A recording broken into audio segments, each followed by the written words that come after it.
자, 오늘의 정치화 토픽 첫 번째입니다. 자, 윤석열 전 대통령 구치소 CCTV, 또 하나 사법 영치검, 이 진실이 뭐냐?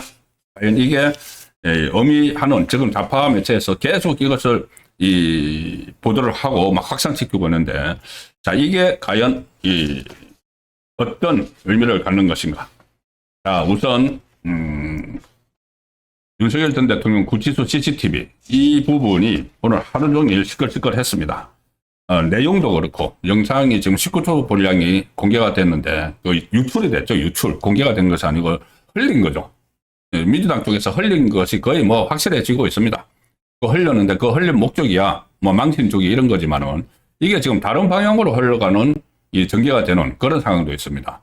윤석열 전 대통령이 민주당 의원들이 구치소 쳐들어가서 영상을 열람을 했을 때 처음부터 끝까지 쏘고 차림이었다 이런 주장을 막 했죠. 자기들이 영상을 열람을 하니까는 이게 이제 공개가 안 된다. 그러니까 자기들이 열람하는 자기들끼리만 보고 이게 공개가 되거나 유출이 안 된다고 이렇게 생각을 했는지 쏘고 차림으로 했었다. 그런데 그 영상을 보면은 아니 쏘고 차림이 아니었다.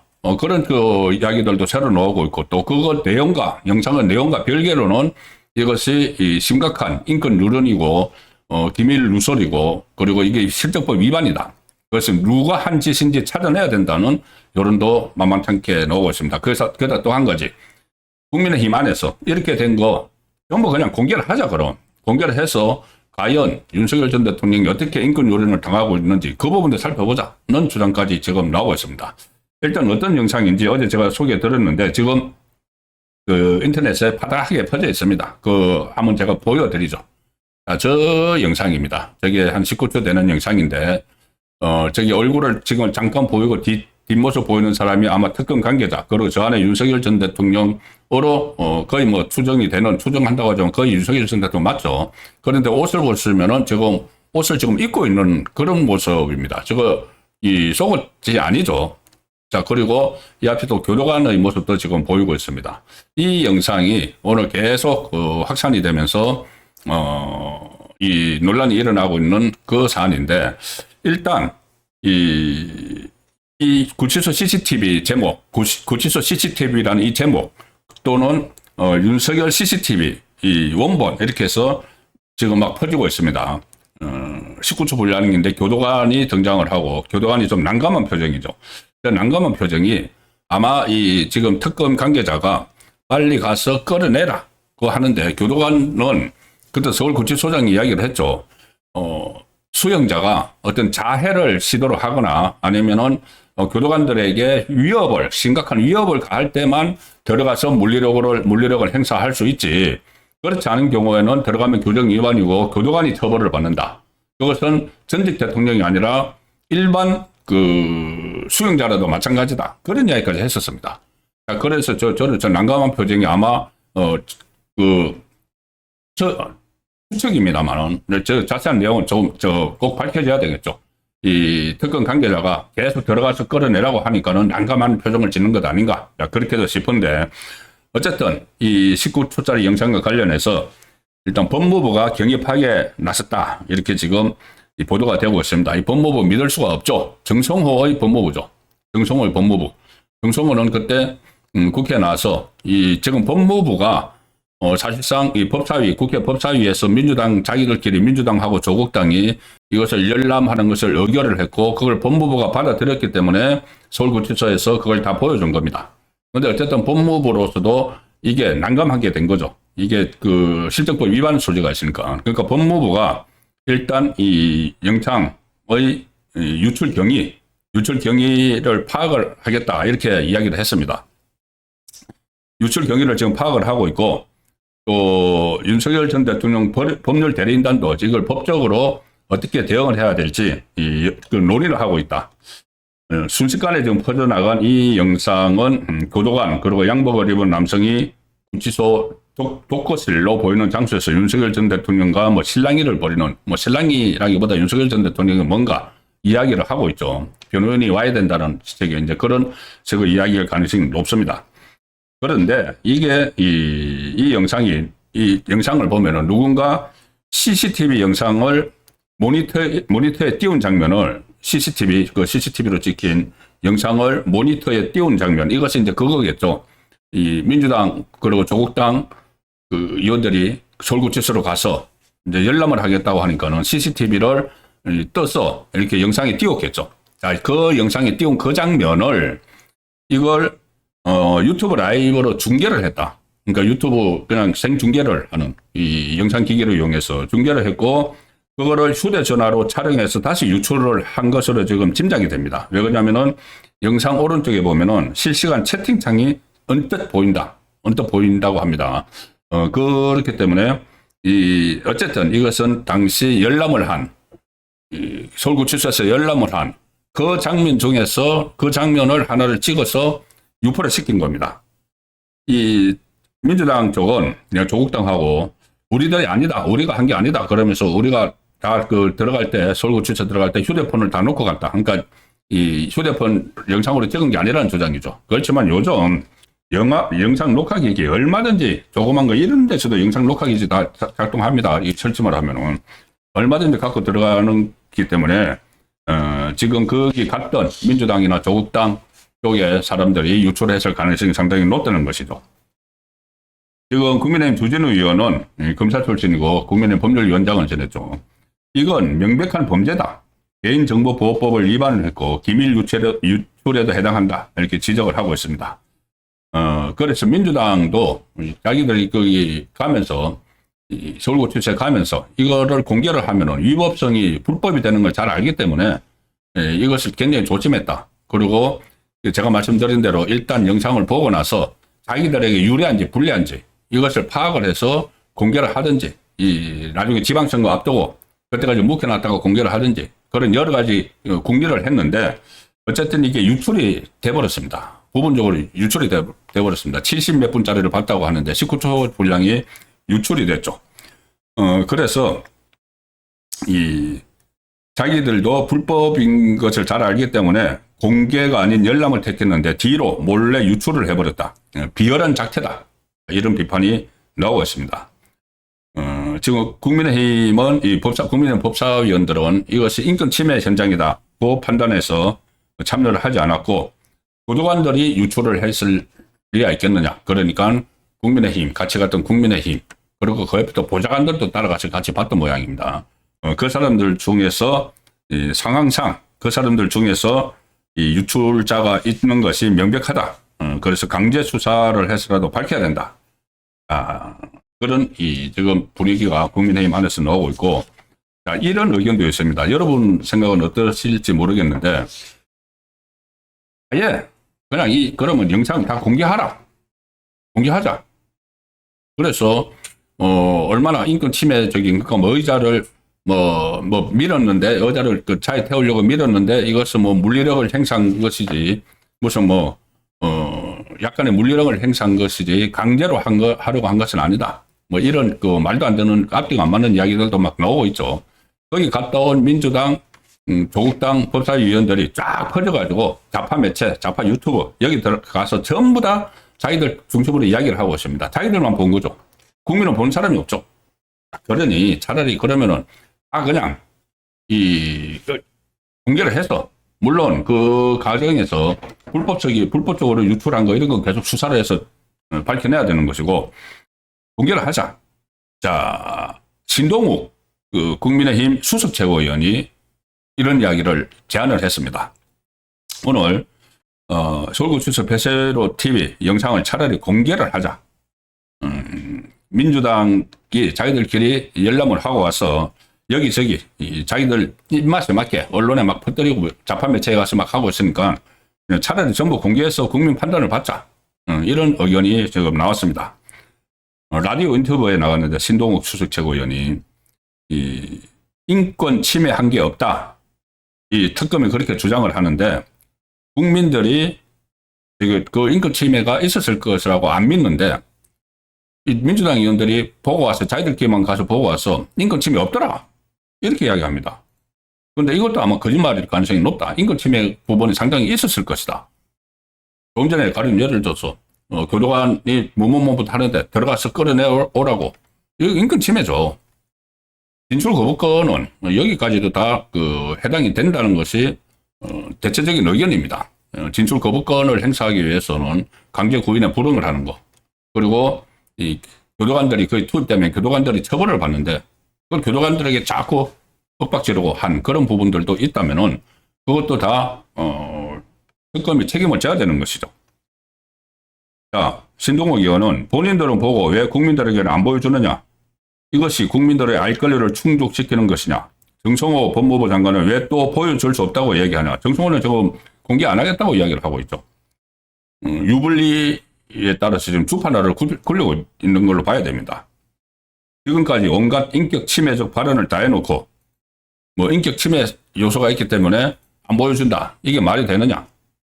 뭔가 자기들에게 불리한 인권 침해를 한 장면 이런 것들이 있기 때문에 안 보여주는 건 아니냐?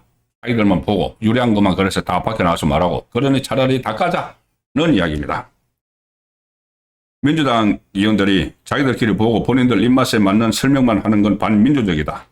CCTV를 공개하자. 이것이 공개가 윤석열 전 대통령 변호인들이 동의를 할지는 모릅니다.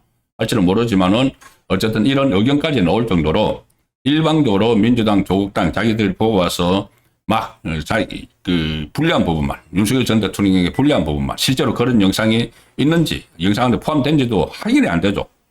그것을 정치적으로 악용을 하고 있기 때문에 다 까자는 이런 내용인데, 여러분들 의견은 어떠실지.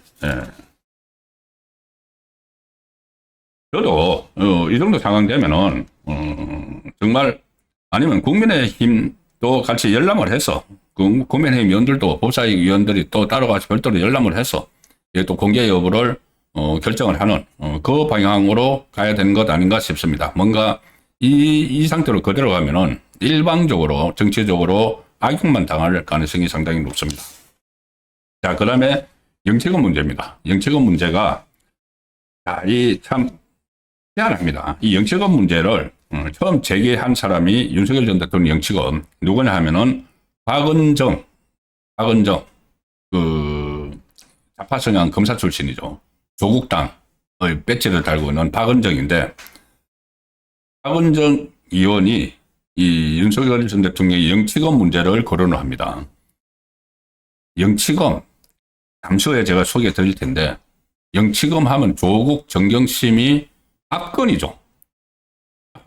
영치금으로 수익 올린 그 사람이 조국 정경심인데 그 조국당의 이 박은정이 윤석열 전 대통령의 영치금 문제를 이야기를 합니다. 7월 10일에 서울구치소에 구속 수감된 이후에 받은 영치금이 3억 700만 원이다. 그래서 상당히 많다. 재산이 얼마인데 3억 700만 원을 이 영치금으로 받았느냐? 마치 영치금을 이 어떤 축제의 수단으로 쓴 것처럼 그렇게 주장을 합니다. 좌파에서. 그런데 이 언론이 지금 취재를 해보니까 3억 700만 원을 거의 다 변호사비 그리고 치료비로 사용을 했다는 겁니다. 지난 7월 15일부터 29일까지 79차례에 걸쳐서 영치금 3억 700만 원을 출금을 했다. 왜 출금을 해야 하냐면은 영치금 1인 한 사람당 보관 한도가 400만 원입니다. 그러니까 400만 원이 넘으면은 다른 곳으로 이렇게 돈을 보내야 됩니다. 그래서 다른 곳으로 이제 이체를 한 횟수가 79차례인데 그 7월 15일과 16일 각각 300만 원씩 출금할 때는 본인 계좌로 송금을 요청을 했는데 이후 그러니까 각각 300만 원씩은 본인 계좌로 했는데 이후에 77차례 출금은 본인 계좌로가 아니고 모두 변호사비, 치료비에 사용을 했다. 대부분이죠. 돈 거의 다를 변호사비와 치료비로 사용을 했습니다.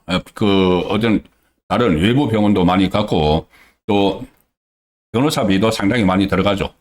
이 변호사들이 그때 헌법재판소에서 심리를 할 때도 변호인들이 상당히 많이 있었죠. 그런데 그 변호인들의 변호사비는 전부 다 개인이 충당을 해야 됩니다. 개인이 충당을 하니까 변호사비가 엄청나게 들어가는 것이죠. 그리고 재판 그리고 또 수사 과정에서도 변호사들이 활동을 하고 있기 때문에 변호사비를 줘야죠. 그래서 당장 본인이 재산은 김건희 여사 명의로 있다고 하지만은 그게 당장 현금으로 되는 건 아니죠. 그래서 당장 현금이 들어오니까 영치금으로 그걸로 변호사비 그리고 병원비로 사용을 했다는 것이 언론 취재에 의해서 확인이 된 겁니다. 79차례 중에서 2차례만 처음에 초기에 딱 그날과 그 다음 날이네요. 구속된 그날과 그 다음 날 이거 잘 모르니까 400만 원이 넘으면 안 된다고 하니까 이 300만 원씩 본인 계좌에 이체를 했고 나머지는 전부 다 변호사비 또 병원비로 썼다는 이야기입니다. 영치금의 1인 보관 한도는 400만 원이고 교정당국은 보관금품 관리 지침에 따라서 영치금이 400만 원을 넘을 경우 수용자가 석방될 때 지급을 하거나 아니면 개인 계좌로 이체를 하도록 하고 있다는 그 규정에 따라서 처음에 2번은 수감된 날 그냥 그 경향이 없었겠죠. 그래서 400만 원을 넘으니까 개인 계좌로 했는데 그날과 그 다음날 그 다음부터는 전부 다 변호사비 또 이 병원비로 사용됐다는 겁니다. 근데 얼마 전에 이제 8개월 동안 구속되어 있다가 수록한 조국과 영치금은 이 분야의 아주 압권이죠. 조국이 지금 8개월 동안 얼마나 영치금을 받았는지 아마 얼마 있지 않아서 그 기록이 나올 겁니다. 국회의원실에서 요청을 하면은 법무부 교정당국에서 제출을 하게 돼 있죠. 아직 요청을 어딘가서 뭐 했을지는 모르겠는데 아직 조국이 8개월 동안 얼마 받았는지는 안 나오는데 영치금이 자 기억하실 겁니다. 정경심 씨 부인 정경심 씨가 그때 총 2021년 1월부터 2023년 2월까지 약 2년 동안 서울구치소 수감자 중 최다 영치금을 기록을 했죠. 무려 2억 4,130만 원. 2년 동안 2억 4,130만 원. 영치금 받은 것만. 그리고 1년에 1억 연봉이었죠. 그 교도소에 가서 감옥 살면서 1년에 1억씩 벌어들인 겁니다. 자, 그런데 더 가관인 것이 그리고 이제 정경심은 나왔죠. 그 다음에 조국이 구속이 됩니다. 자기 남편 조국이 구속되니까 정경심이 SNS를 통해서 영치금을 보내는 방법을 지지자들에게 공지를 합니다. 가관이죠. 수감 중인 남편에 대한 영치금과 물품 전달 관련 공지를 그때 그 조국이 작년 12월 달에 구속되고 나서 바로 올립니다. 돈을 이렇게 보내주세요. SNS를 통해서 영치금 전달 방식, 물품 반입 기준을 자기 지지자들에게 쫙 알려줍니다. 돈은 이렇게 씁니다. 정경심이 조국에게 이제 영치금을 보내려면은 돈은 반드시 영치 계좌나 우편 한우로만 송금해달라. 편지에 현금을 동봉하면 반송된다. 편지에 그냥 돈 넣어서 보내면 안 돼요. 우리 못 받아요. 우리 이 계좌 여기 적어줄 테니까 이 계좌로 보내셔야 돼요. 영치 계좌. 아니면 우체국 가서 우편 한우로 바꿔서 보내주시면 돼요. 아주 친절하게 안내를 하죠.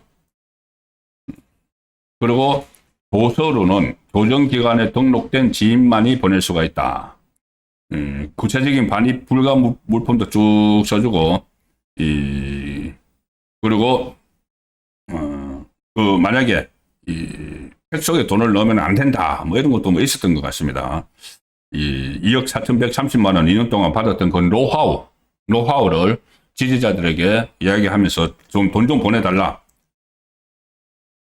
그래서 그렇게 하니까는 그때 그 구속되고 나서 조국 지지자들이 영치금 계좌를 자기들끼리 막 공유를 하면서 또 사발투문처럼 돌렸습니다. 그리고 또 여기다가 미끼도 투척을 하네요. 정경심이 구속되고 나서 조금 있다가 이 남편이 조국이 영치금을 보내준 지지자들에 대한 감사 표시로 광화문에서 커피 나눔 행사를 진행했다. 커피차를 보냈다. 조국 얘기는 잠시 후에 제가 다시 하기로 하고 더 이상 제가 이거 뭐 읽어드리는 것도 정말 제가 민망할 정도입니다. 그렇게 해서 이 조국이 지금 8개월 동안 도대체 얼마를 모았는지도 조만간 이제 나올 텐데 그 조국당에서 이 박은정이 윤석열 전 대통령의 영치금 가지고 시비를 걸었는데 이 전부 다 병원비, 변호사비가 필요하죠. 그쪽으로 사용했다는 그 내용을 말씀을 드렸습니다.